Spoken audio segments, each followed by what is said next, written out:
왔습니다. 가기 전에 제 마음은 불편함이 가득했습니다. 마음 편히 다녀올 처지도 아니었고 일을 늦게 마치고 집에 돌아와 급하게 짐을 싸들고 아침 일찍 나가는 것도 싫었고 세미나를 다녀오면 일주일 내내 쉬지 못하고 다시 출근을 해야 하는 상황도 싫었습니다. 또한 기쁨이 아닌 의무감으로 가는 것 같았습니다. 대행목자로 임명을 받기 위해서는 평신도 세미나를 다녀와야 했기 때문이었죠. 그래서 기대감도 없었습니다. 이것이 제가 평신도 세미나를 가기 전 가진 마음 상태였습니다. 하지만 하나님께서는 이러한 제게도 선물을 가득 준비해 주셨습니다. 낯선 사람들과 인사를 나누고 드디어 첫 강의를 듣게 되었습니다. 가정교회는 신약교회의 회복이며 이것은 곧 전도와 선교 그리고 교회 안에서 하나 되어 거룩한 제자가 되어가는 것이라 하셨습니다. 강의를 들으며 하나님께서 기뻐하실 신약교회의 모습을 닮아가는 교회에 내가 함께하고 있다는 것이 뿌듯했습니다. 또한 저는 예비목자로 목장을 섬긴 지 한 달 정도가 되었던 때라 목장에 관하여 강의하실 땐 목자와 모방 두 입장이 되어 들을 수 있었습니다. 예수님께서 제자들에게 함께 있게 하시며 보고 배우게 하셨듯이 목장 사역은 보고 배우는 것이라 하셨습니다. 제가 목원일 때 바라본 목자 목녀님의 섬김은 도무지 이해할 수 없는 것이었습니다. 왜 값없이 모든 것을 아낌없이 내어주실까? 고생스러울 텐데 왜 이렇게까지 하실까 의문투성이었습니다. 하지만 지금에서야 알 것 같습니다.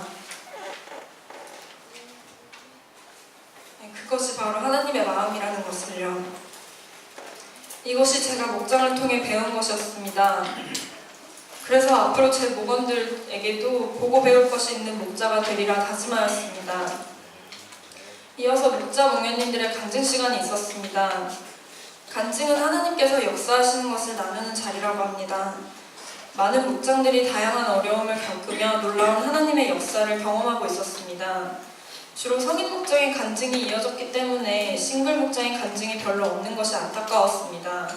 그래서 우리 교회의 싱글 목장이 간증이 넘치는 목장이 되었으면 좋겠다는 마음도 가져보았습니다. 평신도 세미나를 가기 전에 대행 목자가 되면 앞으로 목장을 어떻게 이끌어 나갈 것인가에 대한 고민이 많았습니다. 그래서 교제 시간이 되면 기회가 될 때마다 목장마다의 원칙에 대해 물어보곤 하였습니다.